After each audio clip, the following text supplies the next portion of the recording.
Tenemos a nuestro primer invitado el día de hoy. Vamos a hablar de varios temas interesantes. Lo que pasa es que acaba de estar invitado por Francisco de Piero el doctor Luis Pacheco Mandujano, pero han quedado varias cosas en el tintero y hemos tenido una conversación interesante tras cámaras en la cafetería, así que queremos extenderla. Y queremos no saludarte, porque ya te hemos saludado, pero decirte qué tal el desayuno. Tomaste algo ahorita, creo, en el interín. Un cafecito, un rico café. Pero lo que yo sí quiero decirte es que con todo aprecio, con todo respeto y reconocimiento por ti, permíteme saludarte en el día de tu cumpleaños. Gracias, mi hermano. Y pedirle a Dios que te bendiga muchísimo. Yo sé que te bendice, que te bendiga más, con muchísima salud. Hoy que es también el cumpleaños de Mario Vargas Llosa, ¿no? Sí, claro, es enorme Vargas Llosa. Y entiendo que también es el de Alejandro Toledo, además. También, sí, es su cumpleaños. Sí. Bueno, feliz cumpleaños. No me metas en ese ramillete. Con Mario sí, a ver si quieres, en el tema de la literatura. Pero bueno, en fin. Bueno, uno no elige el día en que nace, ¿no? No, Ya, por bueno, supuesto que no. ¿qué vamos a hacer? Pero es tu cumpleaños y feliz cumpleaños. Gracias, doctor. Ha sido muy amable usted siempre y muy amable conmigo además. ¿Qué le parece la actitud que ha tenido Gustavo Gorriti contra este medio de comunicación por haber entrevistado a alguien que lo acusó de ser amigo de un traficante de armas? No me sorprende en absoluto. Más bien ya se había demorado, ¿no? Porque entiendo que tú entrevistaste a este periodista que además es de izquierda. Además no está de acuerdo con nosotros en casi nada en el tema económico. Casi nada, ¿no? Gino Román hace 2 semanas ya y definitivamente pues el señor Gorriti tenía que decir algo. Se demoró. ¿Sabes por qué se demora? Porque para escribir el conjunto de matráfulas que él presenta, en esos acartonados y largos sabanones, tiene que realizar un esfuerzo bastante grande para tratar de encontrar las palabras que lo presenten como una especie de intelectual que se reclama no siéndolo, porque a él le encantaría pues pasar en los círculos intelectuales por alguien que tiene un lenguaje versado, un idiolecto que define una suerte de un personaje cultileído, ¿no? Y por eso entonces recurre a ese tipo de lenguajes ininteligibles para la mayoría de las personas. Y créeme que para las personas que sí son académicas e intelectuales, les resulta pues sumamente risible, ¿no? Son intragables. Sí. Se mete una perorata con unos términos, mi mamá los lee, no entiende absolutamente nada. Es decir, un ciudadano común lo hace. Esto no entra pero ni con café. No, de verdad. Y además, ¿sabes qué? O sea, usa 4.000 palabras para decirle orate a alguien y decir que aquí hemos entrevistado al orate, punto, porque no hay nada más, es puro humo lo que ha dicho, pero además me denota una soberbia detrás, porque está esa implícitamente, tácitamente siempre está diciendo: mira qué inteligente soy, mira cuánta razón tengo y mira qué pequeños son ustedes y cuán equivocados están. Bueno, característica pues de un caviar, ¿no? El caviar se coloca en un pedestal de superioridad moral que no tiene y desde ahí otea con arrogancia al resto de los mortales que no tienen las características iluminadas que tiene este personaje. Nada más falso. Ahora, es un sabanón en el que da una serie de circunquiloquios para finalmente aterrizar en la abyección más absoluta, ¿no? Es decir, ha escrito 1000 palabras para llegar a la conclusión que tu invitado fue un piojo. O sea, yo no necesito 1000 palabras para decir piojo al piojo. Ni siquiera un tuit, en medio tuit lo dices y punto. Así es, efectivamente. Pero dime, ¿cuántas palabras ha utilizado para atacar el argumento? Porque esa es una característica del caviar. El caviar suele atacar a la persona, pero jamás discute el argumento. Sí. Exacto. Nunca discute el argumento. Entonces, de lo que se trata permanentemente, característica de Clara Elvira Ospina, del señor Llovera, ¿no? Daniel Llovera, que alguna vez me atacó, yo ni le respondí porque definitivamente pues, a ese tipo de exabruptos no se responde. A la española esta que se vino colgada del saco de César Hildebrand porque en España no era nada y si regresaría sería nada. Anuska Buenaluque, bueno, y toda esa fauna, ¿no? El otro Sinfuentes, etcétera. lo único que hacen es eso, buscar cositas, a ver, vamos a encontrar algo de esta persona que nos ha atacado para convertirla en un globo y atacar a la persona y presentarlo como un inmoral que no tiene autoridad para hablar de lo que está hablando. Pero nunca abordan el problema exacto del argumento. Y otra vez encontramos eso en este brulote de Gorriti. 4.000 palabras, poco más o menos, intragables, acartonados, que no dicen absolutamente nada a su favor respecto de lo que Gino Román ha dicho, no como un chisme, sino presentando documentos, fuentes y otros elementos objetivos más. Eso es lo importante. Entonces, tú te das cuenta ahí precisamente de la diferencia que existe entre quien es periodista y quien, disfrazándose de periodista, en realidad es un operador político cuya maña está dirigida a atacar a la persona, sí, claro, en lugar de pues, investigar. No, un sicario de la palabra al final, eso es lo que termina siendo. Exacto. Entonces, a ver, pero vayamos a lo concreto. Tú permanentemente has denunciado, atacado, has señalado, nos has dado a conocer un poco varios perfiles de la vida, incluso de la personalidad de ese señor Gustavo Gorriti. Y entiendo que lo conoces un poco mejor que el resto. ¿Quién es el señor Gustavo Gorriti? Es un personaje oscuro, ¿no? Tuve conocimiento de él en la década de... a inicios de los 90, en realidad te diré, ni siquiera en los 80, cuando estando en la universidad llegó a mis manos un libro titulado Sendero, ¿no? De un tal Gorriti. Por el apellido pensé que era extranjero, luego supe que era peruano. Lo leí. No encontré nada nuevo bajo el sol. O sea, si lo comparo con Carlos Iván de Gregori, por ejemplo, sobre el particular, Carlos Iván de Gregori era, con las distancias políticas que podríamos haber tenido, un señor antropólogo que evaluaba científicamente el fenómeno de Sendero Luminoso, mientras que el libro Sendero, que jamás utiliza encuentra la palabra terrorista en las 300 páginas que tiene ese libro, no lo vas a encontrar, porque siempre se refiere a Sendero Luminoso como los subversivos, a la insurgencia armada, la revolución y cosas por el estilo, pero jamás los llama terroristas, nunca.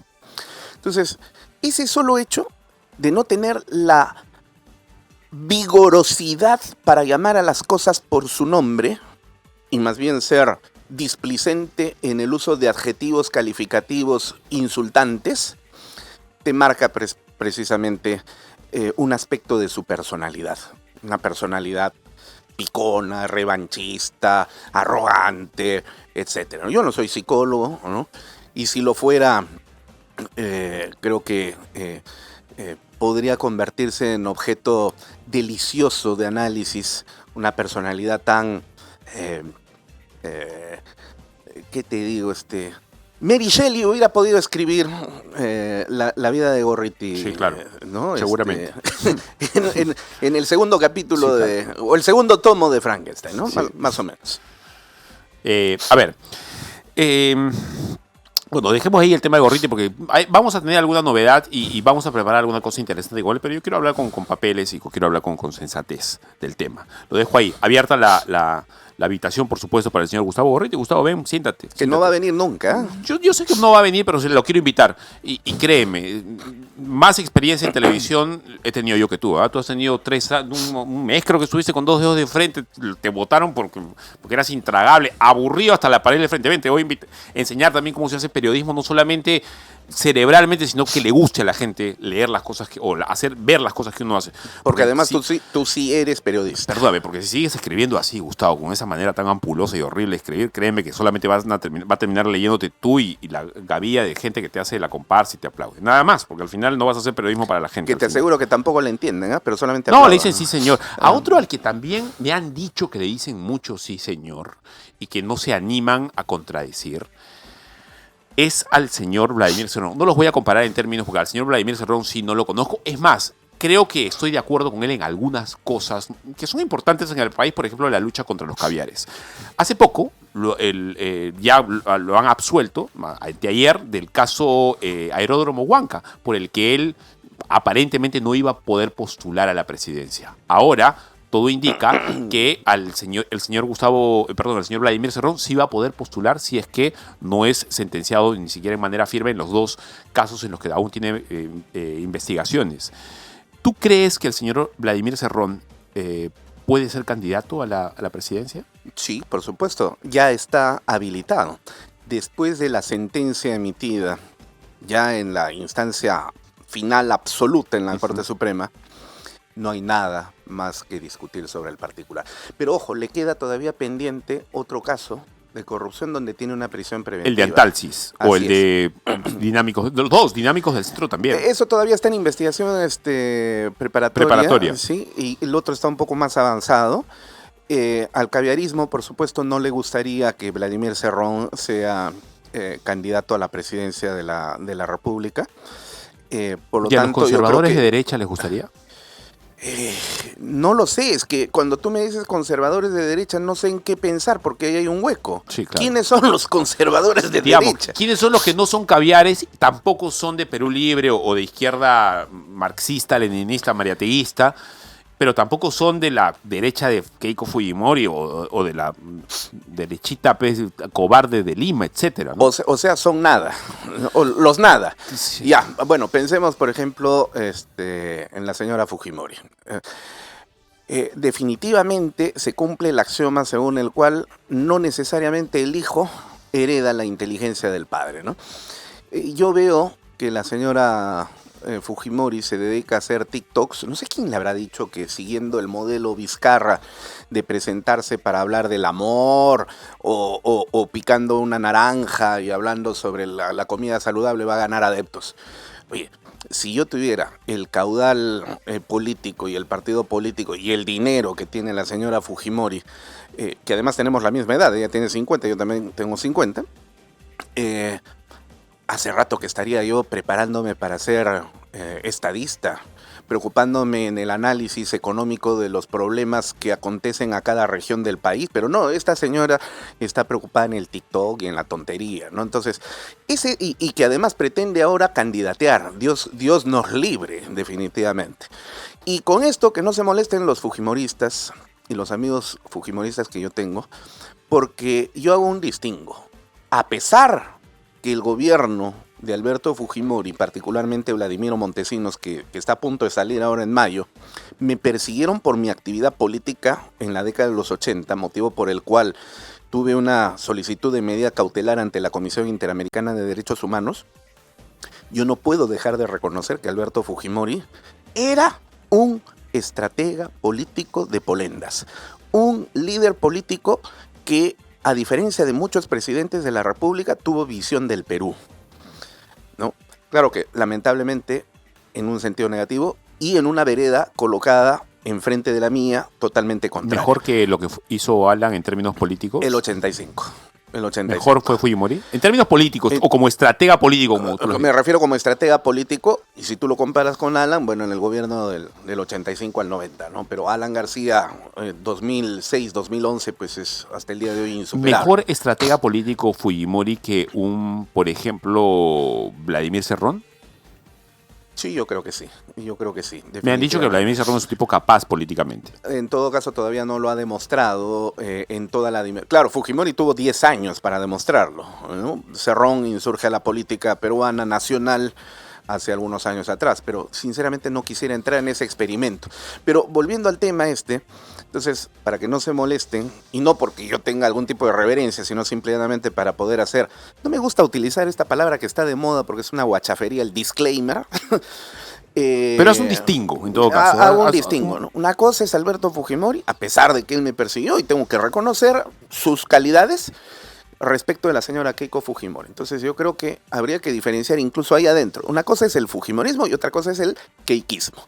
Entonces, si tú me preguntas si el keikismo estaría contento con que postule Vladimir Cerrón a las justas electorales del próximo año, pues yo creo que ni le va ni le viene, ¿no? Al contrario, ¿podría ser presidente de la República? ¿Vladimir Cerrón? esa pregunta ya no te la puede responder ni Agatha Liz, porque en el Perú, que es el país...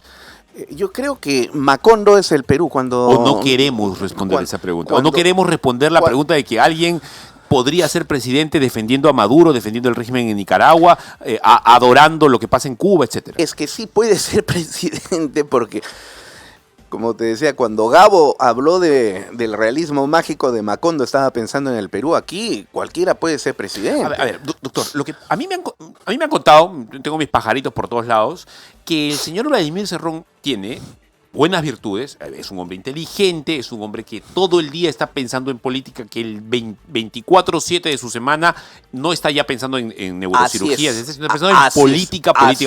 Así es. Sin embargo, también gente muy cercana a él, incluso Vladimir, más cercana de lo que tú crees, me está diciendo, no escucha a nadie.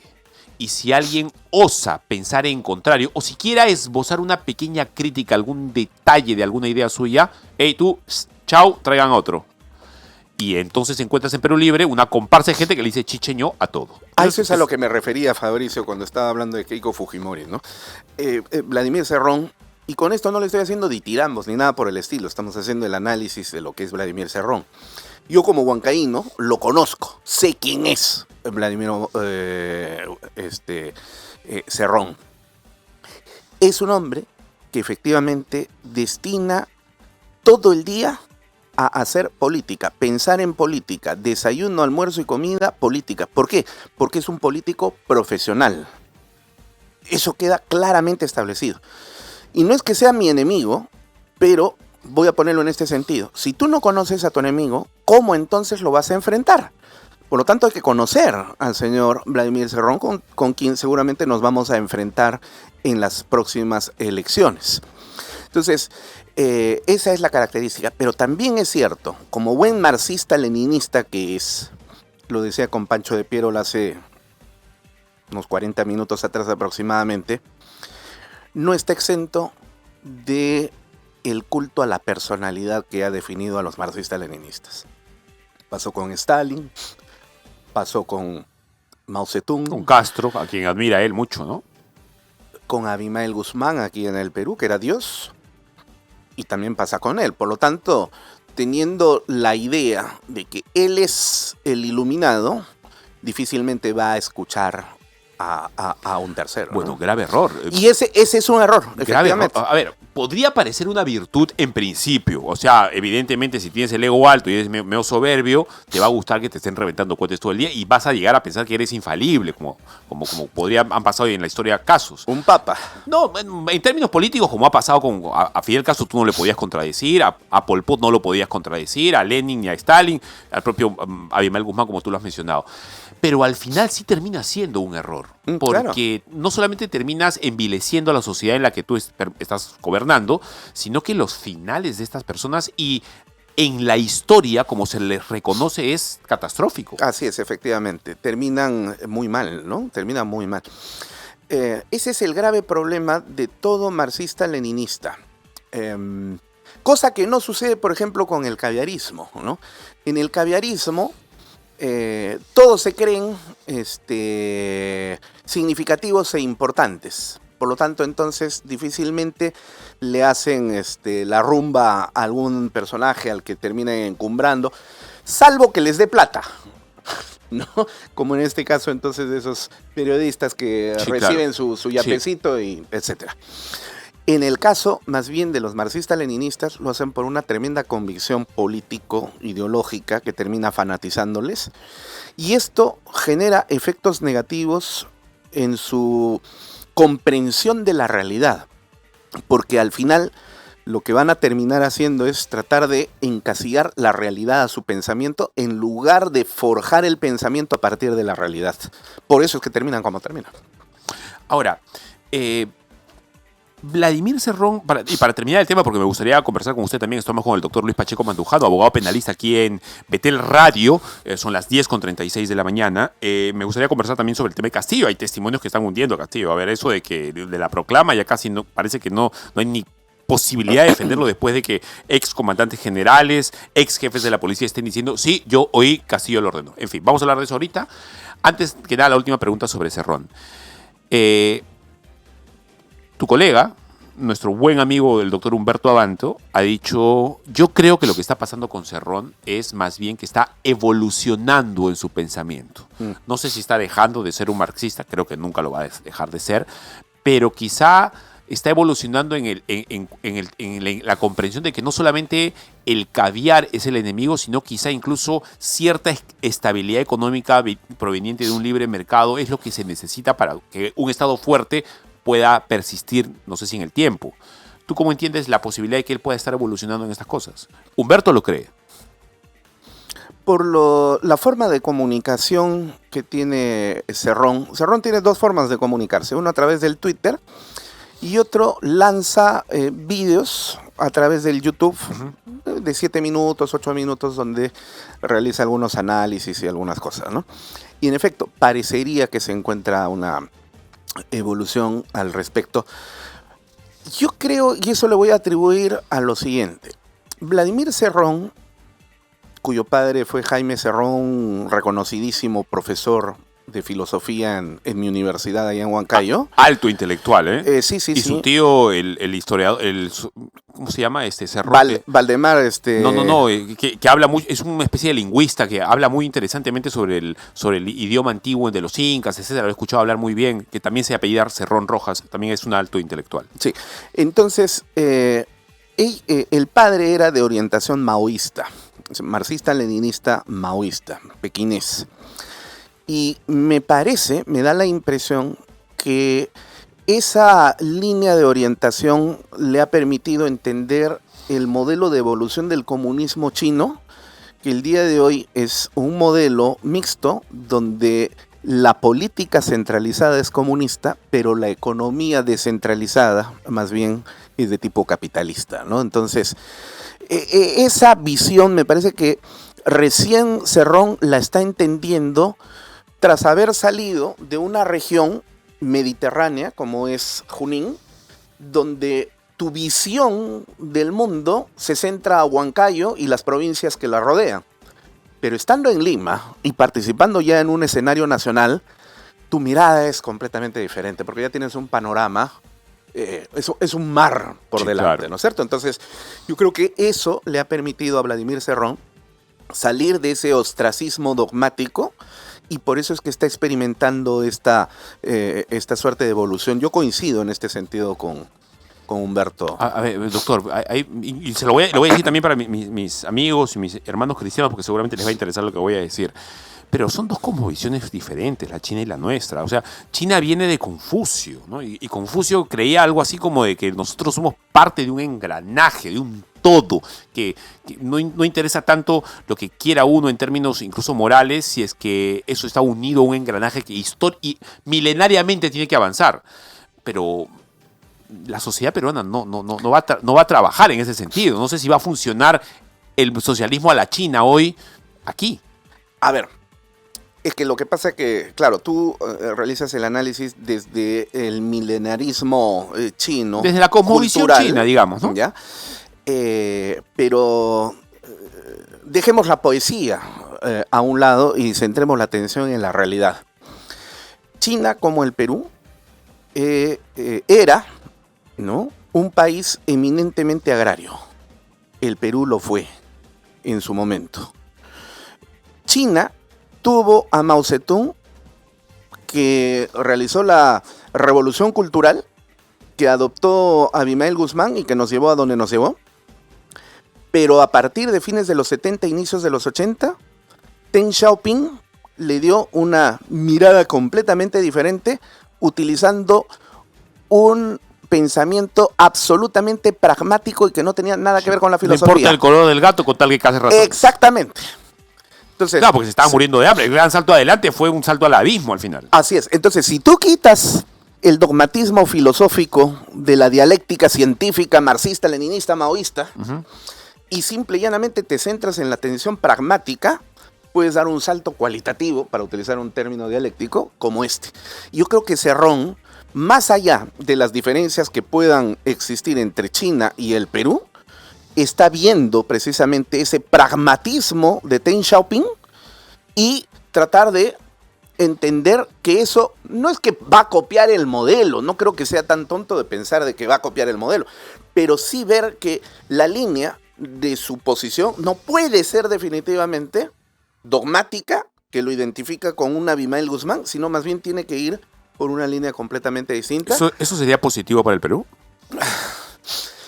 En cualquier caso, el socialismo es absolutamente negativo, ¿no? El socialismo, tal como se entiende históricamente. Pero bueno, estamos especulando, ¿no? ¿Cuál es el pensamiento real de y es sorprendente que estemos hablando de esta situación de alguien que para buena cantidad de la población es imposible pensar que pueda llegar a Palacio, ¿no? Ciertamente creo que sí pueden pasar a la valla.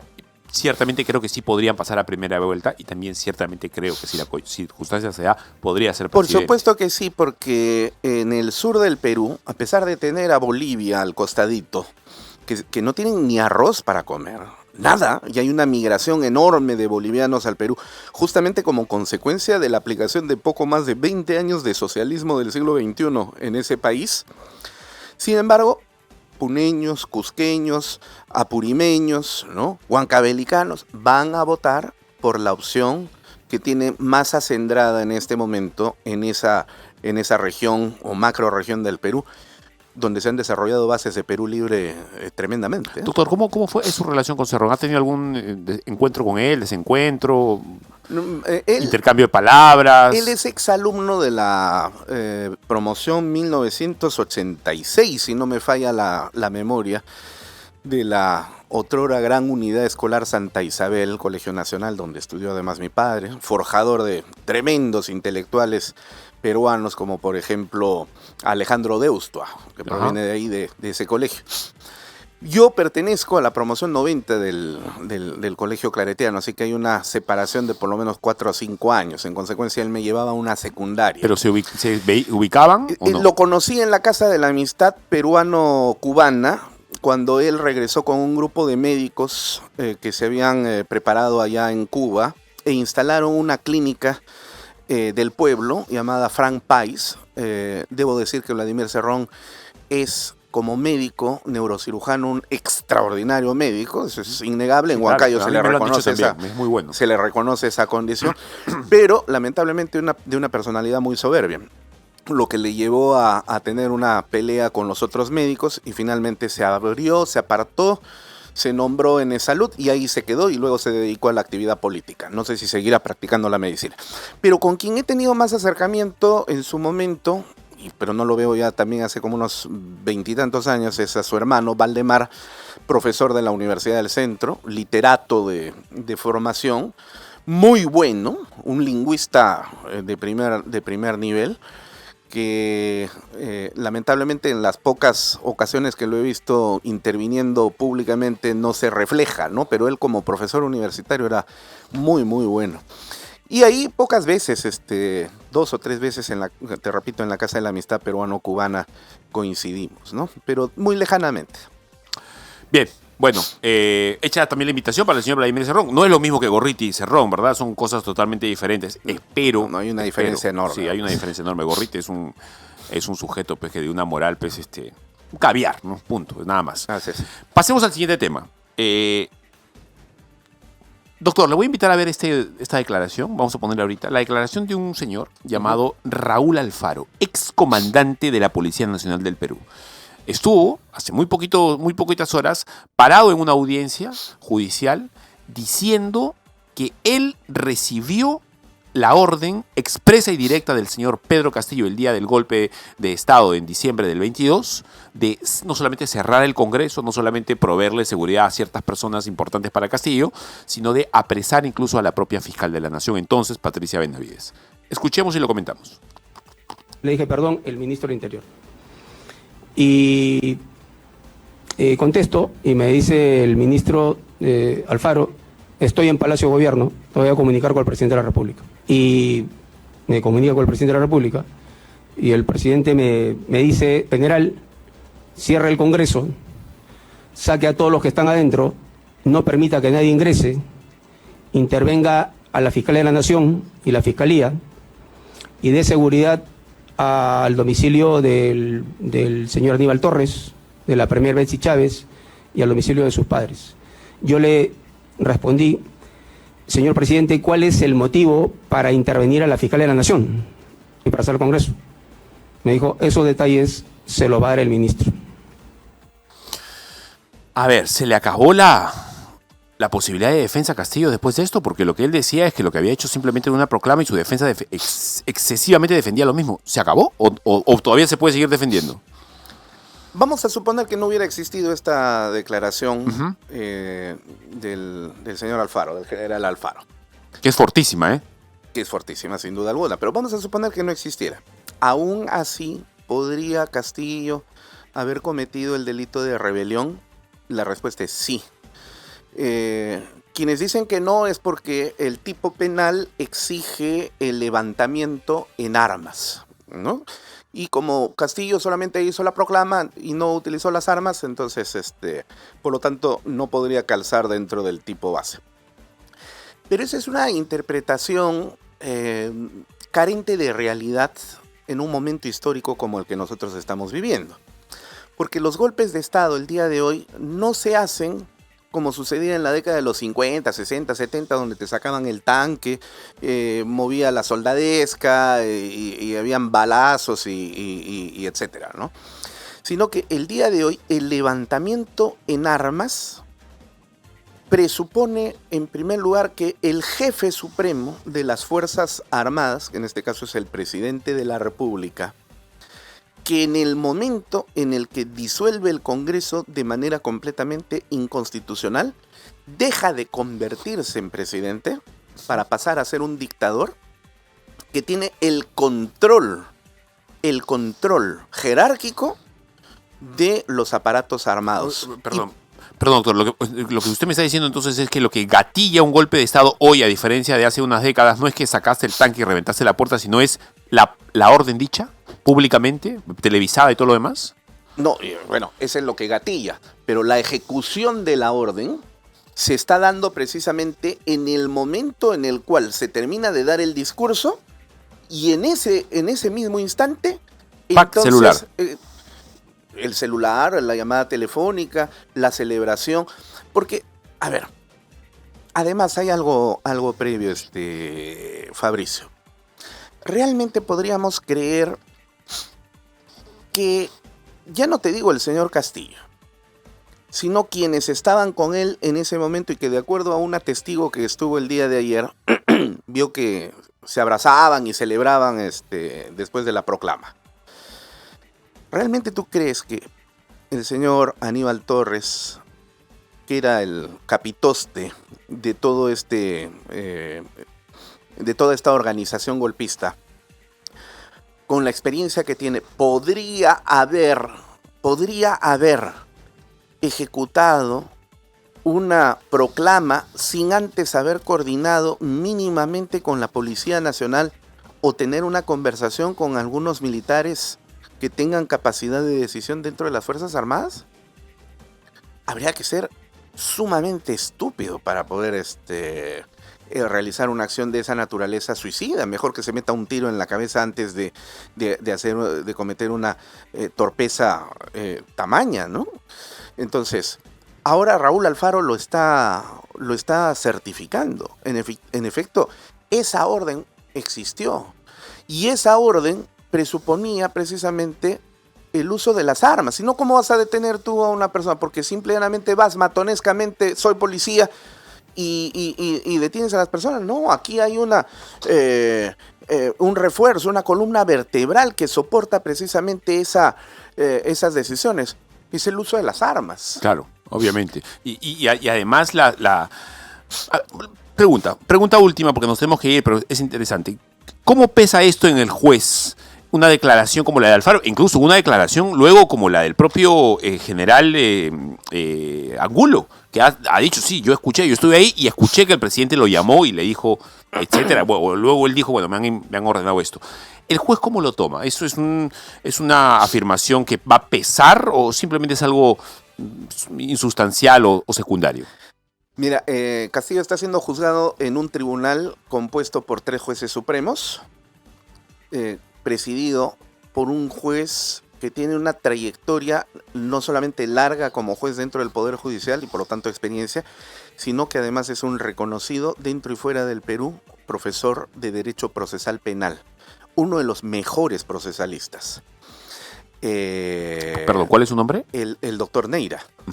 Entonces, yo estoy completamente seguro que con esta declaración, que en este momento se convierte en una piedra angular de la construcción de la teoría del caso, así se le llama, ¿no?, a la tesis que postula el Ministerio Público, se ha reforzado de tal manera que desde el punto de vista jurídico procesal, si había todavía algún resquicio de duda razonable en el pensamiento del juez José Neira y de los jueces que le acompañan, está Iván Guerrero por un lado, también juez que viene de una carrera desde juez de paz letrado en Pampas, Tayacaja, Huancavelica, luego juez en Huancayo de primera instancia, juez superior, ahora juez supremo. Y lo cual indica que tiene calidades, me imagino, profesionales. Así es, efectivamente. Es uno de los pocos jueces que se dedica realmente al estudio del derecho científicamente hablando.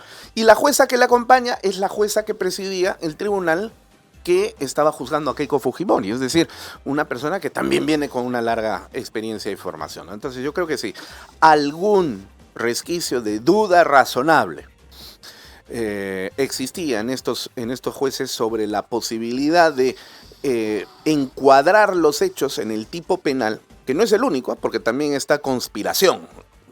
Castillo está siendo procesado por 2 delitos, rebelión y conspiración para la rebelión.